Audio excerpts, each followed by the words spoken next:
Good morning, good day, good afternoon, wherever we might see you and find you today. It is 3 o'clock here in Geneva. My name is Claudia ten Haufe, and I'm joined by a number of colleagues, and I'll ask them to put on their cameras now for our session today, which is 40 days to go on national reports as a check-in on any questions. So I'm joined here today by Ana Garcia, our communications and Knowledge Management Officer of the Secretariat, and you will hear her later speak about our online reporting tool. I'm joined by Shariful, whom you don't see, but without whom we cannot deliver any of our sessions because he ensures that everything works on the back end. So thank you very much, Shariful. Also, my colleague Lynn Doan, thank you very much. Lynn works on national focal points, and so she will speak to that topic a little bit. And then last but in no means least, we are joined by Richard Gutierrez, who is our national officer, who's our officer for national reporting, our specific officer for national reporting, and in whose hands all of this work in fact lies. And he will be speaking to you too on a number of items today. As mentioned before, this is, or as announced, this is a check-in on any questions you may have. The 22nd of November is the 40 days until the 31st of December deadline by which full national reports are due. And so this is the fourth in a series of specific online events as part of Minamata Online that we've put together to support parties in completing their national reports. And just to say, and as you can see here, we had a session earlier this morning already in our Geneva morning to catch as many parties also to the east of us, all the way to Japan and further. And we are very happy to see now amongst our participants, of course, many of our parties looking more towards the West and able to capture. I saw Brazil and others as well. So thank you very much for taking this time to be with us today. I will just do the introduction and then we'll go into some items, but it is very much a check-in session, so please be fully free to ask any question that you may have come across or that you have now that you are probably in the depth of preparing your national reports.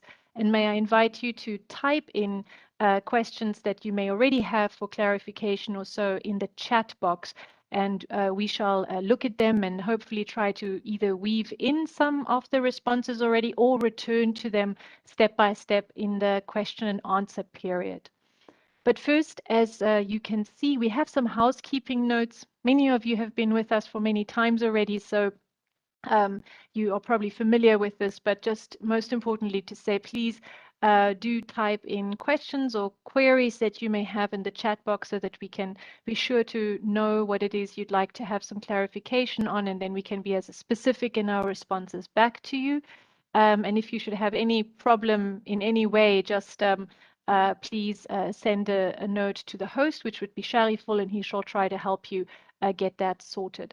I just want to say that we do record this session, and it is also able to be broadcasted to those that are maybe not linking in through this platform, but are viewing it on their cell phone or so because they are in another bandwidth environment or so. But either way, we shall make our session available so that it can also be looked at afterwards. With that, let me jump into the presentation. Our presentation has the following elements. There's this introduction that I'm making, and afterwards I'll hand over to Lynn to speak to you about the role of national focal points, and then to Anna on the online reporting system, and then to Richard on the full national reports, which is really the meat of the matter. And then we shall have, if everything goes to plan, a load of time to also listen to your questions and hopefully to provide answers or clarifications as you may need them. With that, our introduction is one, and many of you have been part of our sessions before, so this is very familiar, but of course this is about parties' obligation to report according to the Article 21, which is part of the obligation of all parties to report to the Conference of the Parties on their implementation of the Convention and do so as it's set out through the Secretariat. And further, there is a very specific question set that has been approved by COP1. And this full set, or it's known as a full national reporting format, contains various parts, which my colleague will explain a bit more in detail, or by now you probably know very well because you are busy with it. And very importantly is that that also at COP1 was agreed that every 4 years there shall be the full format of all questions would be answered by parties, and every 2 years a subset, in particular 4 questions of the greater group of questions shall be answered every 2 years. Moving to the next slide, very important here and already precipitated by my point earlier about the different reporting periods, the Conference of the Party decided that for any of the reporting periods that the reports are due by the 31st December. So for the short reports, which parties have already completed in large number, we have a very good reporting rate of over 80% of parties for the short reports. Those were due by the 31st of December 2019.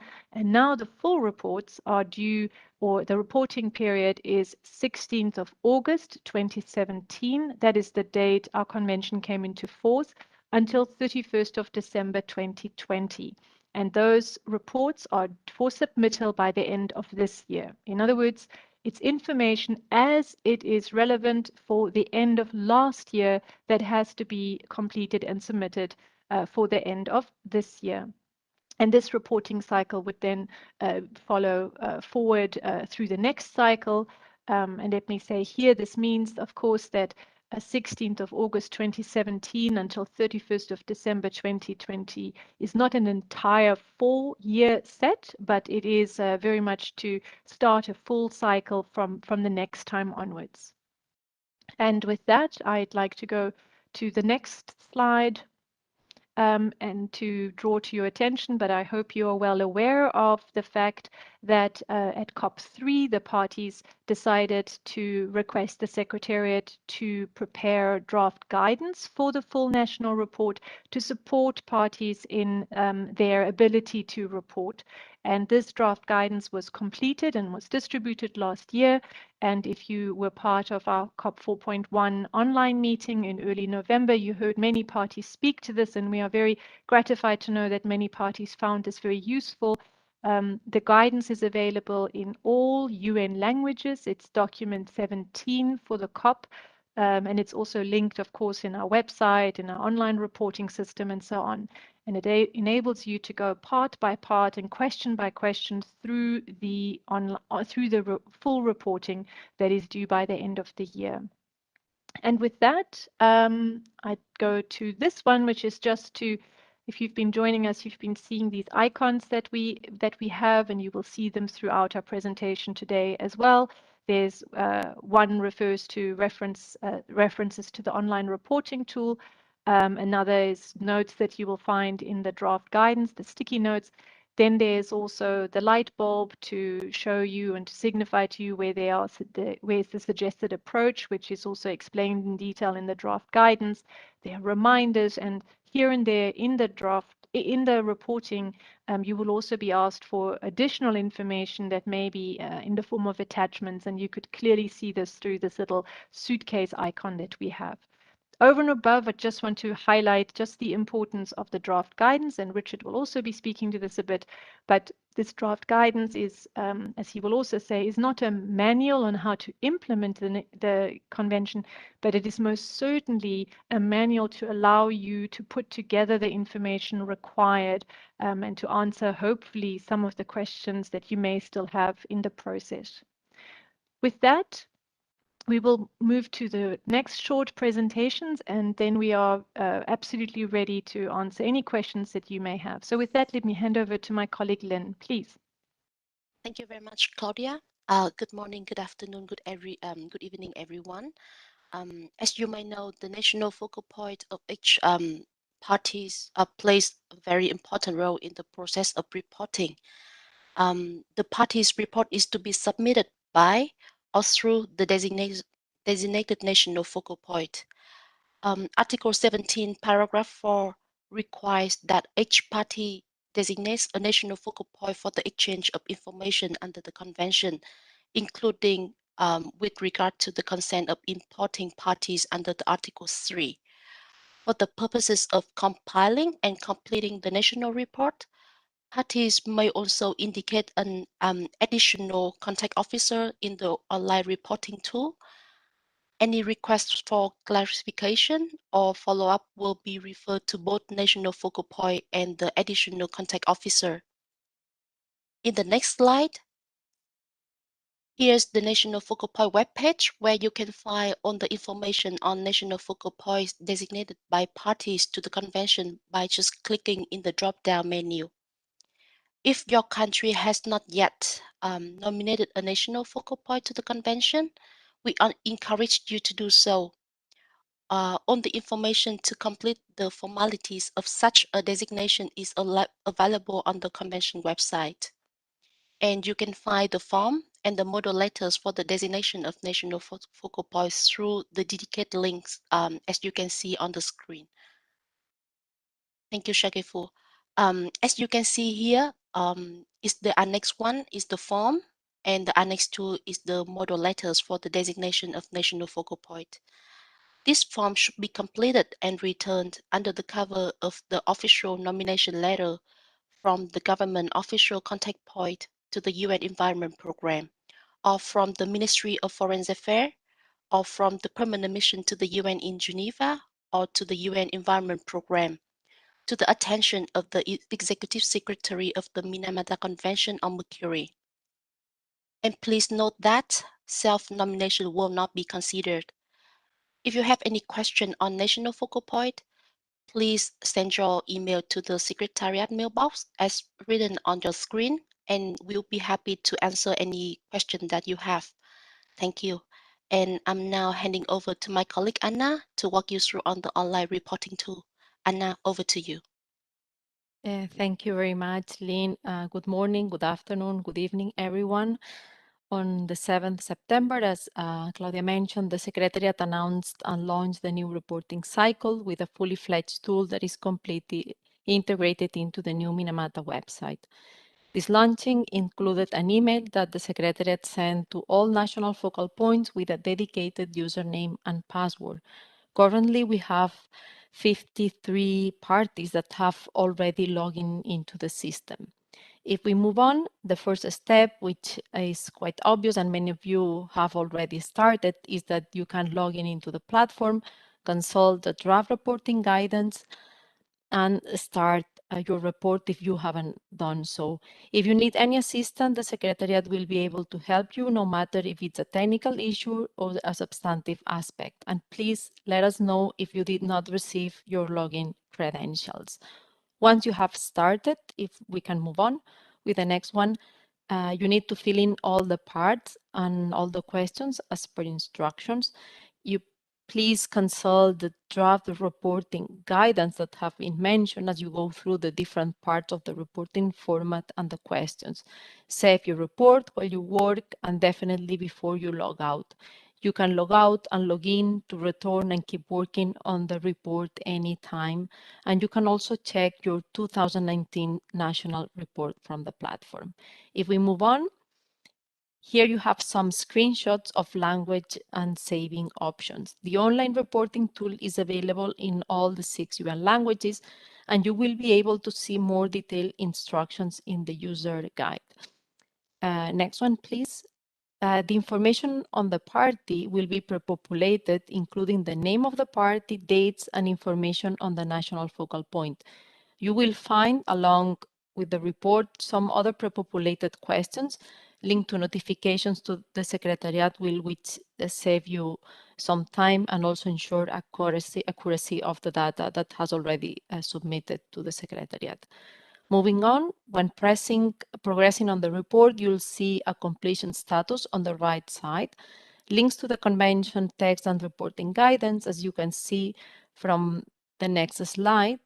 There's also an automation logic depending on your response. Before submitting the report, we can move on to the next one, please.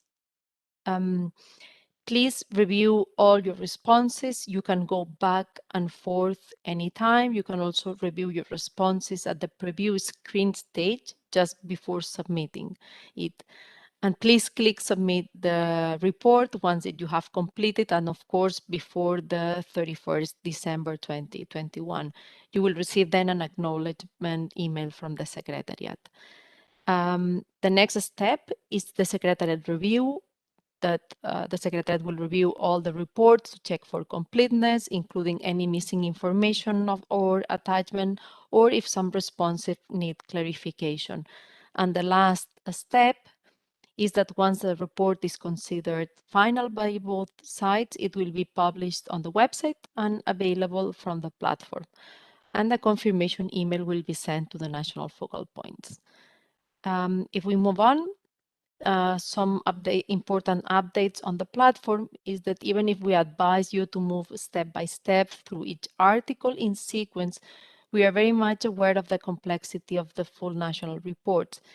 Therefore, as a Secretariat, we have implemented a functionality that allows you to start from any article and to follow a non-linear path. The information is saved if you change the screen. And next one. And as a Secretariat, we have also prepared an offline paper version of the full report, which is downloadable from the online platform to help national focal points to prepare for your submissions. You can collect notes in the advanced report before filling in the responses on the tool. But please, we encourage parties to use the online reporting tools to submit your national reports, because data will be stored in the database, and this will facilitate processing and analysis. I will hand it over now to Richard, that will provide you with more information on the reports. I hope you find the reporting tool useful, and we are here to support you if you need any help on that. Thank you very much. Over to you, Richard. Thanks so much, Anna. Good day and good evening to everyone participating today. We're very happy that you're with us. So the section that I'll be talking about is the full national report. Just as an immediate thing, I will not be, the purpose of this section is not to go into depth of the questions in the national report, but to provide you with an overview of what the reporting structure is, as well as the important document that you are using as you accompany and complete the report, as you are completing the report, which is the draft national reporting guidance. Now, if you would like to refer to the specific details of the national report, the Secretariat has discussed this in sessions 2 and 3, last September 14 and 16. You can check the recording of the sessions on our website to go into the details on our discussions. But for now, we will just focus on the overview and allow for time for question and answers on the issues you might be encountering as you are completing the report. Now, with regard to the full national report structure, it is mentioned earlier that it is answered by all parties every 4 years, and it consists of 5 parts. Part A is the general information on the party for which the report is being submitted. As Anna has mentioned, this section has already been pre-filled based on the responses given in the short national reports. Now, although it has been pre-filled, we do ask all the parties to review the information still, just to make sure that it's correct and, more importantly, current, particularly with the email addresses. Now, Part B of the full national report contains the information on measures taken by the reporting party to implement the relevant provisions and on the effectiveness of such measures in meeting the objectives of the convention. Part C contains the opportunity to comment on possible challenges in meeting the objective of the convention, as well, and moving forward in Part D, the parties also have an opportunity to comment on the reporting format and possible improvements of the report. Now, the last section of the full national report is Part E. Now, this is the sort of catch-all opportunity for parties to provide additional information or comments on each of the articles in free text if the party chooses to do so. Now, next slide, please. As I mentioned earlier, when we discuss the full national report, in parallel, we should be an important document that should be beside you as you are completing the report should be the draft national reporting guidance. Now, this is available in the convention website as document COP.4/17 and is available in all UN languages. Now, purpose of the draft guidance is to clarify the information being sought in the national reporting format. It's not intended as a manual on how to implement the articles of the convention, but rather just to sort of clarify the questions in which they refer. Now, the draft guidance also follows the structure of the reporting format, which is MC 1/8. So as in the previous slide, these are parts A to E. Now, part B is structured question by question. Each question is presented as adopted in the reporting format with a few exceptions. It follows by notes. You have the notes to provide background information and or clarification and a suggested approach for responding to the question. Next slide, please. Now, part B contains the bulk of the full national report, as you may have noticed when you logged into the online reporting tool. So most of these questions, many of these questions are multi-tiered. So most questions begin with yes and no answer boxes, and then follow a given logic depending on your answer. In some instances, there are additional answer boxes, such as other or don't know. Now, for questions where further details or details in addition to the answer boxes are requested, parties are requested to fill in the details as narrated text in the comment boxes or upload attachments or provide links to specific or other documents or specific information sources. Next slide. Now, to enhance information clarity, if detail that is to be reported by a party is part of a larger document, for example, the MIA or a broader national report. So these studies or reports held by the party, it's requested that the party extract the exact information required for reporting purposes and submit that information rather than submitting the entire document, study, or report. Now, there are some notes that we would like to share with you for Part B in the adopted reporting format. First, mandatory information forms the core of the adopted reporting format. Now, the format calls for information on measures taken by the reporting party to implement the relevant provisions of the Minamata Convention and on the effectiveness of such measures in meeting the objective of the convention. Next slide, please. A limited number of questions are labeled as supplemental.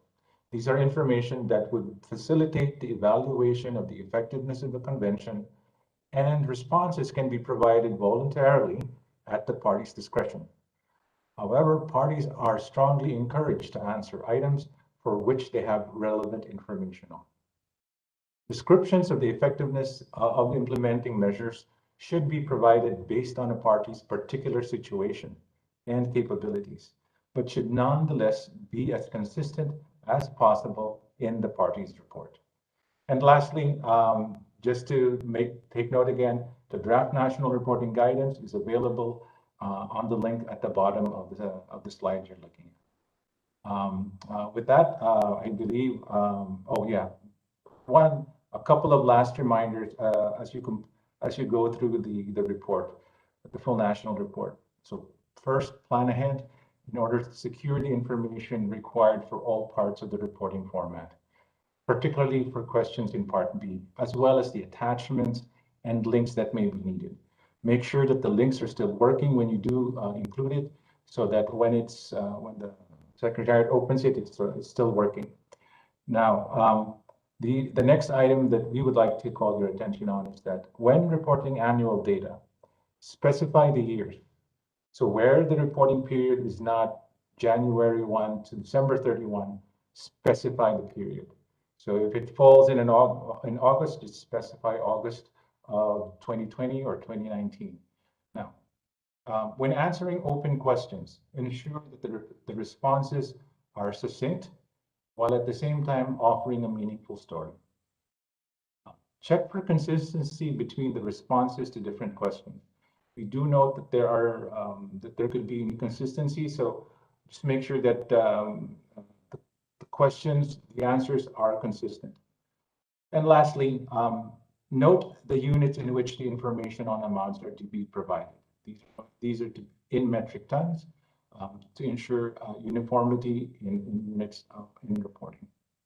I believe this is the last slide. So I turn the floor over to Claudia for the question and answer portion. Thank you very much. Thank you, Richard, Anna, and Lynn for taking us through this quite smoothly.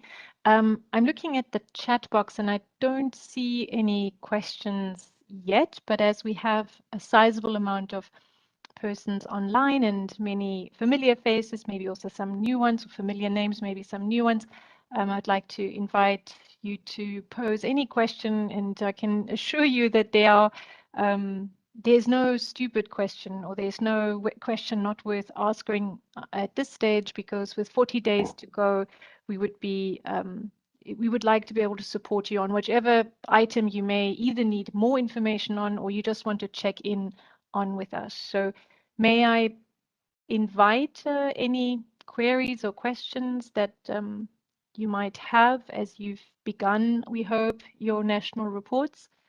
As mentioned by Anna, we have 53 parties. We had 52 and now it's 53 parties that are active in their online, that we can see are active in the tool. So there are a number of parties that are not yet actually in there inside the tool, so to speak, and we definitely want to encourage any party that has not begun that process yet to try to do so as soon as possible. In fact, firstly, just to ensure that all the credentials are in place, and just to recall, all credentials were sent to all registered national focal points, and we have one for every single party that is due to be reporting. So all of those credentials were sent out basically 2 months ago on the 7th of September. And here and there, a national focal point has been updated, and we've done so, but this information sits now at the national level. If you are not aware of how your party, your government is doing with regard to reporting, or you might think there's something not clear with regard to logging in, or somehow an email was lost, please refer to us or alert us as soon as possible so that we can reissue you the correct credentials and ensure that you have access to the tool.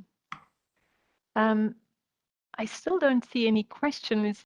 Does that mean the happy news is that it's all clear and there are no stumbling blocks as you are proceeding? Oh, I see some. Thank you, Suki, from Japan. Let me go step by step with this first one. Zuki asks for Article 11, which is the one on mercury waste.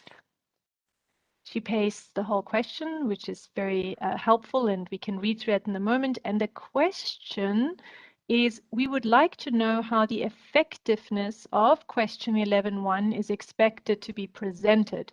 We found that stating the effectiveness of each measure requires some preparation. We'd actually like a sample of question 11.1 if possible. It would be very helpful. Okay, and just to recall, what is question 111? It is, in fact, on mercury waste, Article 11, have measures outlined in paragraph 3 of that article been implemented for parties' mercury waste? Yes or no? And if yes, it says, please describe the measures implemented pursuant to the paragraph and also the effectiveness of that, of those measures. So let me begin in a way by saying, Zuki, we cannot give you a sample answer because it is very much dependent on how your national context is looking at this measure and how you are assessing in your own way whether this measure is effective. And given that this is the first time that we are, in fact, sourcing all of these answers, we would be extremely we would encourage you to try to put as much and as expansive in your narrative as possible of what you are encountering and how you are setting it up, and whether you believe what you have in place works, or whether you are anticipating that some items might be more difficult to reach than others, or some items might be more complex than others. Because in many ways we have found also in interactions, direct interactions with parties, that it is in some parts a learning by doing process. So I'm afraid I cannot promise that we could give you a sample, also given that different economies are at a very different state and space with regard to how they work on mercury wastes. I must just say, Zuki, that I would imagine that Japan has probably information that many other countries would seek to learn from, given your very extensive work also in the partnership on this area. And so in many ways, I would imagine that we would look very much also to you for additional sort of guidance of what you see, especially given an economy such as Japan and its work in that way. Let me just ask if Richard would like to add anything specific to this question from Japan in terms of effectiveness. But just to say that, of course, in this question, the word effectiveness comes up both within the question, and it's also part of the set of questions overall that we see in parts C and to some extent D, and if the latter parts of the question format. In other words, in every question, there's also an ability to expand more in free text, or in more free text in narrative form, some other and auxiliary information. And our plea at the moment is to try to be as generous with the information that you can give, also just as we try to calibrate what is the most useful way going forward. Richard, would you like to add something to this one? Sure. Thanks, Claudia. And as always, the question on measures is, as you said, very much context dependent and country dependent. But if I can just sort of provide just a general sort of category in terms of measures, one can look at measures in terms of what legal and policy, and then technical, and then there could also be, I would put it in a basket of social economic measures. So maybe perhaps in those three broad categories, you can sort of look at what kind of measures that a particular country has been doing. So from a legal and policy standpoint, have there been any laws? And then in terms of measuring those effectiveness, you can look at in terms of whether the law has been adopted, etc.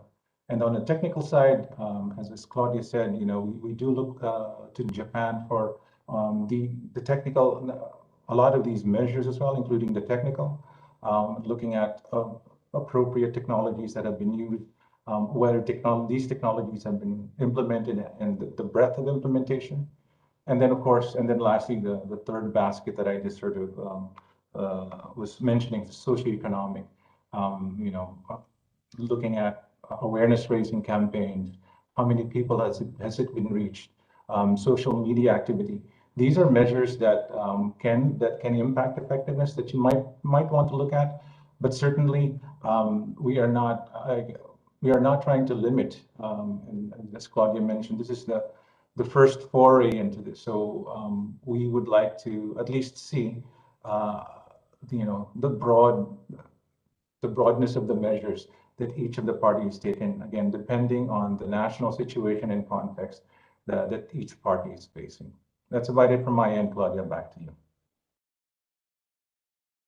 Thank you, Richard. And may I just quickly turn to Zuki? In many ways, we've now kind of thrown the ball, or I've thrown the ball back at you, but is that okay as a response, or is there something different or additional that we may be able to give you to be able to answer this one? Just to check in that we are in fact. Yeah, I see your answer. Thank you, Zuki. I see now that you state you've done that, but it is not easy to describe the effectiveness. And may I maybe also say that I think these are items that we are now seeing as countries are, putting pen to paper on the questions that parties designed. And we will have to look very carefully how this goes forward. So thank you for raising it for this particular question, Zuki, and we will have to learn together how to put it forward. May I take us to the next question, which I see from Sweden, I believe. Petra Hagström, you've asked, are only measures implemented during the reporting period supposed to be reported, or also measures implemented before the actual reporting period? And here I would like to say that as nothing changes overnight, so everything that countries have already been doing, parties have already been doing in anticipation of being compliant and in line with the convention and supportive of its overall objective of preventing harm from mercury to the environment and to people, that measures many measures probably need to be in place over a certain amount of time to be able to gain effect. So if you have measures already in place beforehand, and those are also making an impact then into the reporting period, or that have started before the reporting period, that is all part of showing the evolution of your national tapestry of work to safeguard or to put in place the measures that would be necessary to put mercury, to reduce the effects of mercury. So in a short form, Petra, I would encourage you and other countries, for even items that you've done beforehand, to already highlight them.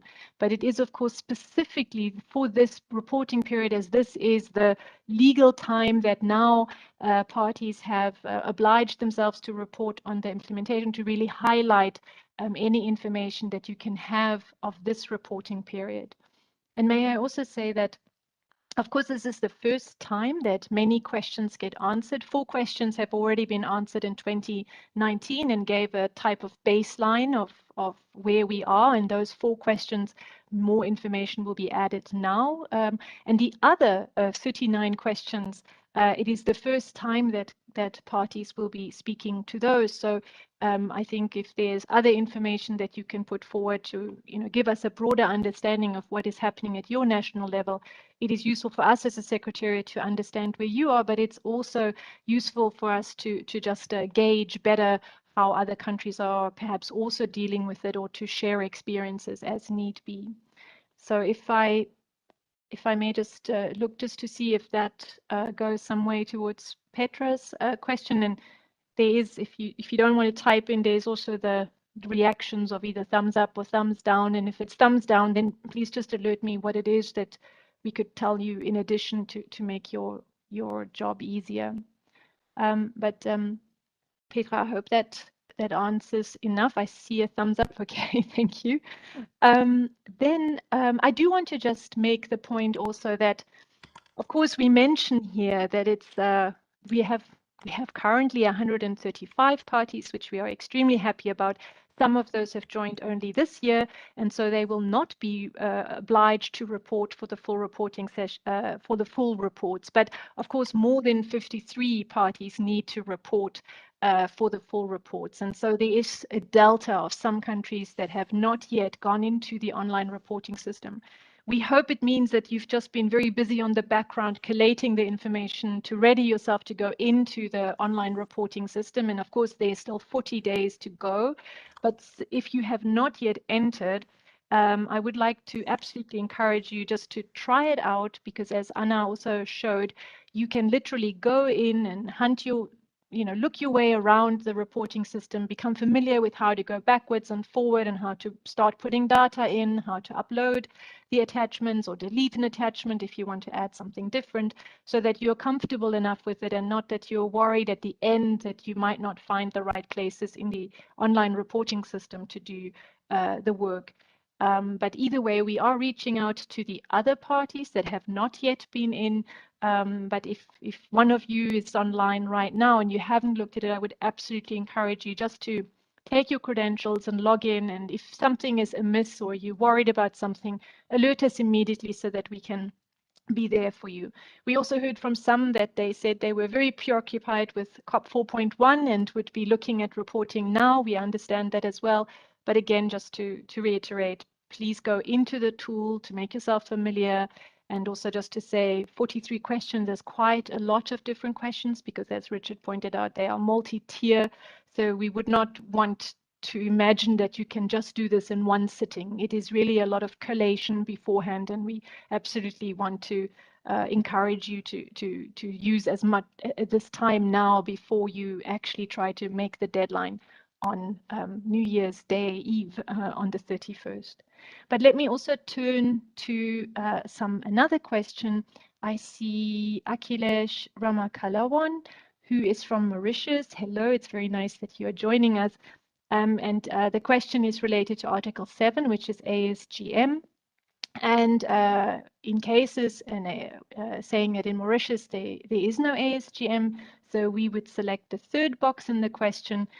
So let me just turn very quickly so that I know exactly where we are at. So the third box in the question is there is no, the question goes, 7.1 goes, have steps been taken to reduce and where feasible eliminate the use of mercury and mercury compounds in and the emissions and releases to the environment of mercury from artisanal and small-scale gold mining and processing subject to Article 7 within your country, within your territory. So have they been taken? One would answer either yes or no, or there is no artisanal and small-scale gold mining process subject to Article 7 in this territory. And so indeed, if indeed Mauritius does not have ASGM and has not notified that there's ASGM over a significant that is more than insignificant, then the country would, the party would indicate the third box. So just to confirm that.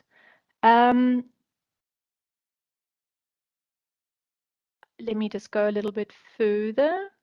And just to say that I noticed that Alison Dixon from Canada also had added some additional input that may be helpful to Petra in terms of relevant provisions, and let me just draw your attention to it and read it, which is for Canada, we implemented all our relevant provisions before we ratified in April 2017, and that is probably true for many, many parties. So we are including all the measures in the report, otherwise there wouldn't be much to put in the report. And just to make the point again that measures don't create change overnight. So we realize that measures are multi-year processes very often with a lot of detail needing to put in place and stakeholders to get on board. So it is indeed our full understanding that it would be measures and then the effectiveness of those measures that you would be able to give some reporting on over the reporting period, and that in future you would report more in terms of that reporting period, because one could imagine that contexts also change over time. Then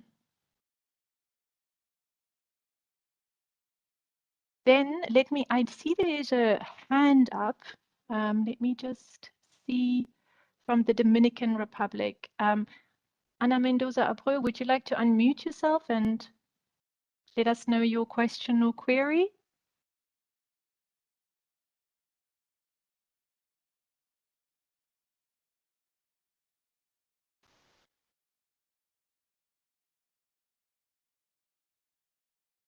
Otherwise, may I invite you to write the question in the chat box?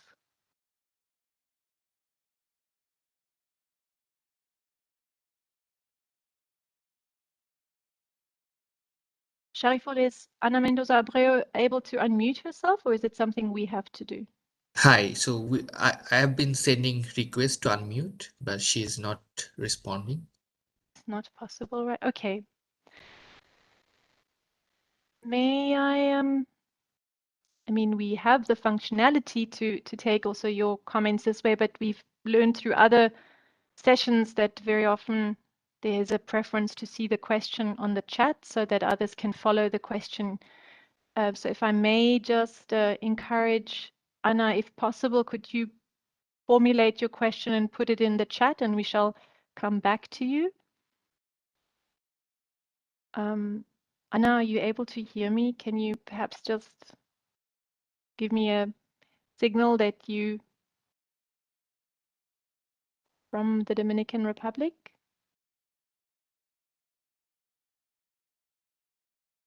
Okay, we will try to go back to that one. Richard, there was a follow-up question to Mauritius. Would you like to take that one? Sure, I'd be happy to, Claudia. So, Mauritius is asking as the second part to to the first question is whether they would need to answer question 7.2.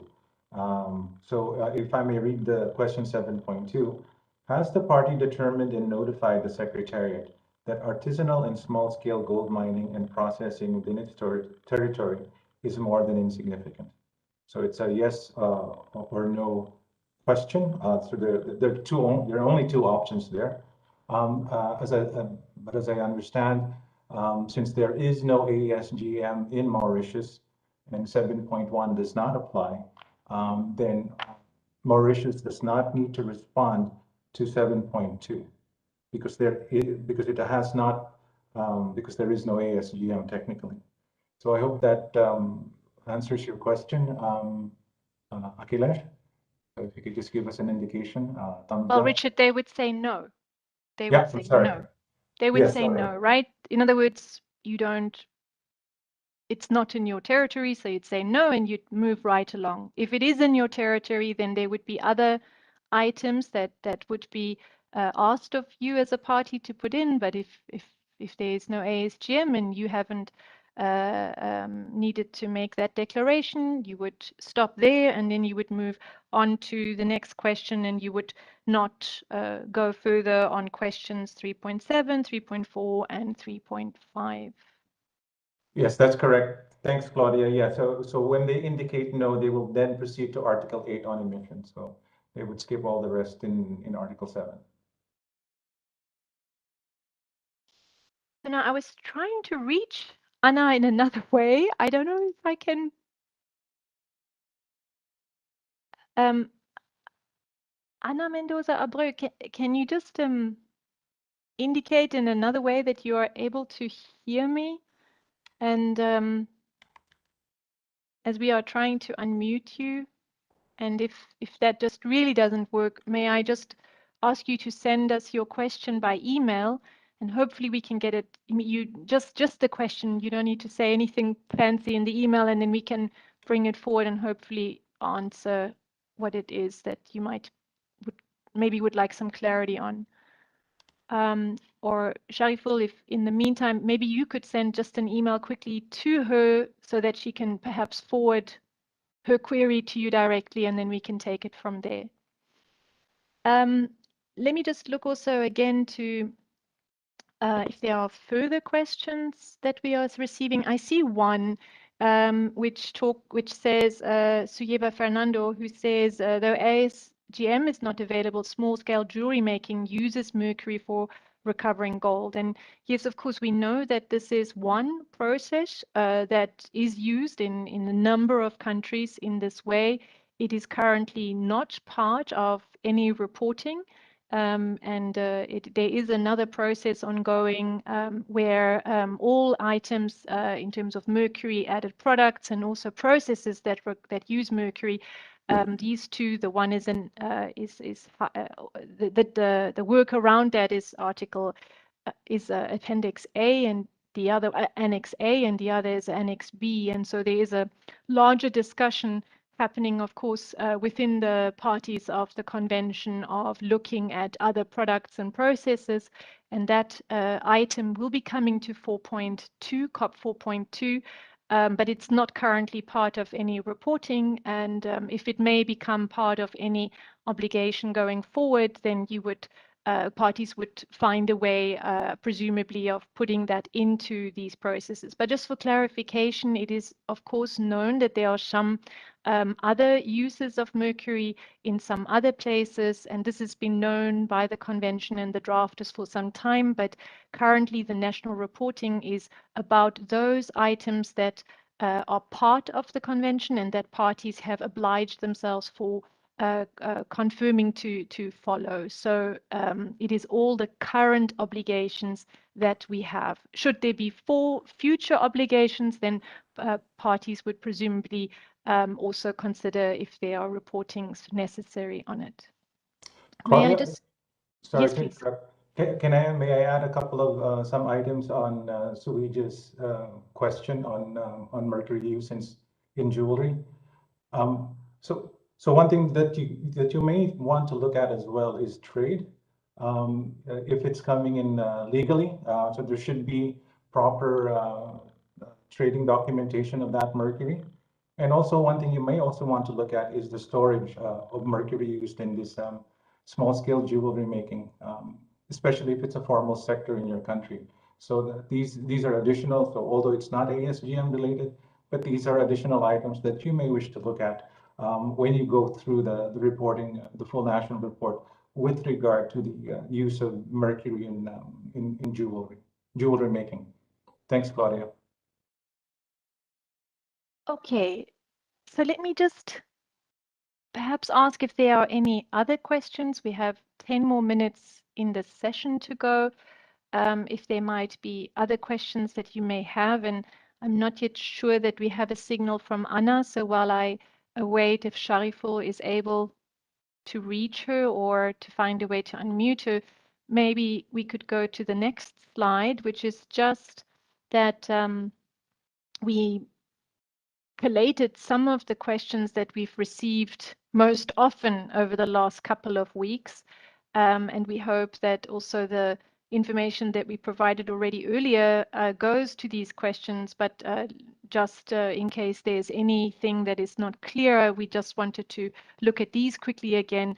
The one is how do you nominate a national focal point, and will an email suffice? And just to reiterate the presentation done by Lynn, the national focal point is an extremely important function for the convention. The national focal point has particular responsibilities on trade, as she outlined, and also, of course, in national reporting. But moreover, the national focal point is our window into your country and into your government to send you all kinds of information. And right now, there's a lot of information that we need to send to national focal points, also in preparation of the in-person meeting that is to convene next year in Bali. So we have a full set of national focal points for all our parties. And as mentioned, we have sent everything to the registered national focal points.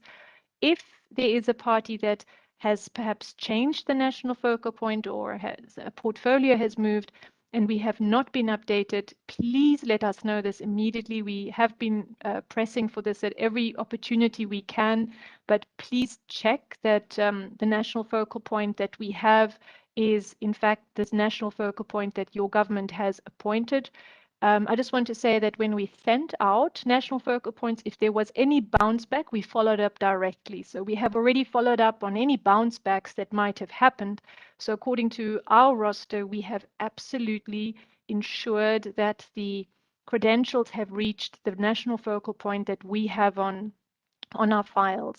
But we await a bit of more activity in the online reporting tool, of course, and so hope that there isn't a national focal point where something has slipped between the cracks or off the table or so on. And the nomination of a national focal point is a particular responsibility. So please, it is a form that has to be filled out because there are certain information that we need to make available about the national focal point so that she or he can be contacted, and also that this nomination has to be under the cover of a certain letter. And to help those parties that might not have a standard letter ready for this, we've created a model letter, a template letter. You are, of course, able to take your own versions of this letter, or you can adapt this letter to fit into your context. But it would need to be a formal communication as outlined from the relevant authority. And then let me also take you just to the next one, which is where are the login links and the password? And as explained, and as Anna also pointed out, these login credentials have been shared. So please, if for some reason you are not aware of who is holding those login credentials for your government, please check our website where we have all of the not the credentials, but all of the national focal points mentioned, and contact that person or alert us that that person has moved to a new functionality. Thirdly, can the login credentials be shared? We very much advise against that because of the specific role that the national focal point has to assure that all of the information that is submitted for your country, for your party, is indeed the intention of your country to submit. And so it is the responsibility of the national focal point to submit this information. Having said that, and as Anna and others outlined, this is a complex report with many aspects, and you are very probably in touch with many different colleagues, even in different ministries or different parts, even different agencies at your national level. And so we fully understand that you may be needing some extra help on this. And therefore, the online reporting tool has, as per also the decision 1.8, the functionality and possibility to add an additional contact officer who could be helping to compile the report. It is, though, understood that at the end it is transmitted through or on behalf of the national focal point, so that there's no loss in the linkage of responsibility in terms of the national report that gets forwarded as an official communication to us in the Secretariat. I'd also just like to just quickly point to the item we call the offline report. And as Anna showed, we have made an offline version. In other words, a version that you can download so that you can collect all of the information and plan your ability to put everything into the system. It could also be that parts of that reporting you have to send to another ministry, so it is available also in a Word version for you to collect. But here the emphasis is really that this offline report version is there to help you to collect and finalize your report, but in itself it is not the report, and you are very strongly encouraged to put everything into the online reporting tool, which has been designed and developed to be as nimble as possible. As Anna outlined, you do not have to go in a linear way. You can go back and forward and add items as you receive the information or update items as you receive even more information. And it is the online reporting tool report that will be considered your official report. Which therefore answers the last question, which is, can I submit my report using the MC18 form? Just to say, there is no MC18 form. There is simply just the text of the decision of COP 1, which was the 8th decision that sets out the format of the question and sets out the actual questions, but it is not per se a form. The same decision also asks the Secretariat to make it possible for countries and parties to, or for parties to provide their information electronically, and therefore this online reporting tool has been established. And as Anna pointed out, it is very much also for us to be able to collate and collect the information on the back end and enable for future reporting, even for some of that information to be available back to you to update as opposed to start brand new entries every time. With that, I'm looking if any other question might have arisen that somebody would like to ask, or if there's something additional. Shariful, may I check in with you if you were able to reach Anna to know her question? Hi, Claudia. I sent an email to Anna, copying you and the Secretariat mailbox. Let's see if we can hear from her. Okay. If we will we'll hopefully reach her and we'll hopefully find her question, and then we would get in contact with you afterwards, Anna, and try to see what we can be helpful with.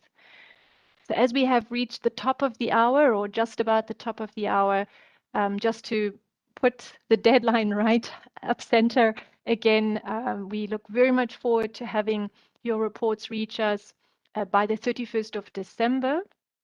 And also just to say, as the next slide, We heard also at COP 4.1 that it would be useful for what we've started to call top-up sessions, one in Spanish and one in French. And we've made provision to make a top-up information session in addition to the 4 sessions we've now already had in Spanish on Monday, the 29th. And this one is, the timing is chosen to be able to be of service to as many of those on the Western side of the world as possible, although anybody that would like to have a top-up information session in Spanish is very welcome to join us, of course. We have also made provision for a top-up session in French on Tuesday next week. And that is sort of for the middle of the day again, because it was mostly countries from within Africa that had expressed that need. But again, anybody that would like to be part of this and who would like to receive this top-up in French, please join us on Tuesday. And just to say, these 2 sessions are not a full rerun of everything, but more like a check-in session in Spanish and French, plus a bit of deep dive into some of the questions where we anticipate some parties may want extra information.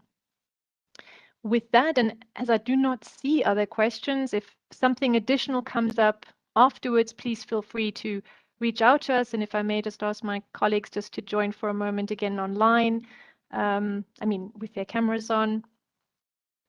Just to say that we have some other Minamata online sessions coming up, and we will be updating this particular calendar as we are preparing also some other sessions in preparation of COP 4.2. But certainly for online reporting or for national reporting, please think of the faces you see right now as those to reach out to in terms of all of that. Anna in particular on the reporting system, and Lynn for the national focal points, and any of the substantive questions, please direct them to Richard, or any questions that you may have, you may direct to Richard, and he will ensure that the right response or the response comes to you. And just my thanks again to Shariful for air traffic control on the back end of things.